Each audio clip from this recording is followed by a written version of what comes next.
I'm here in Hesperia, where inside this home we had a failure of a fireplace box. It's a zero clearance fireplace. These things always just give way and burn up the framing around them.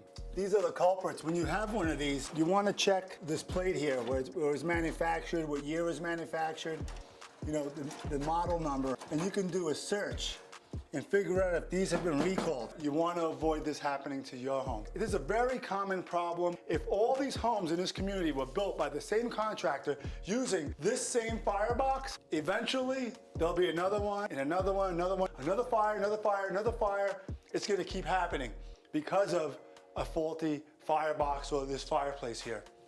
All right, let's take a look here. Look at this. Look at that. I mean, the whole roof caught fire. These are all these trusses that need to be replaced. So the fire worked its way through this cavity all the way up to the roof. And then it caught the roof and it went sailing clear across the top end of this house. That's the way they burn. They'll burn from within the walls, get up to the attic where there's lots of air, and then just start to run across the rafters. Yeah, all this is going to be replaced. You have to replace all this. The whole roof was compromised. All the blown in insulation, all the carpeting needs to be replaced. Fortunately, no one was hurt, but unfortunately, you lost the top of the house. Upstairs, you saw the fire. Down here, now take a look. You have all the staining, right? That's the water damage.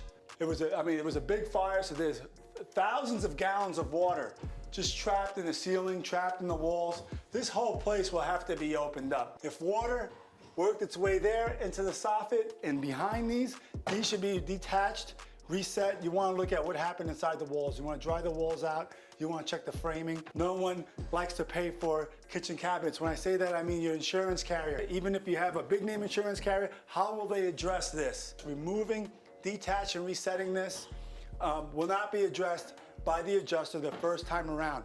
It may be the second time around. It may be a supplement. It may be another walkthrough with them, with your engineering. If you're handling a claim or you've been in a claim, just like this, a fire claim, and you need help, contact us. We'd love to help you.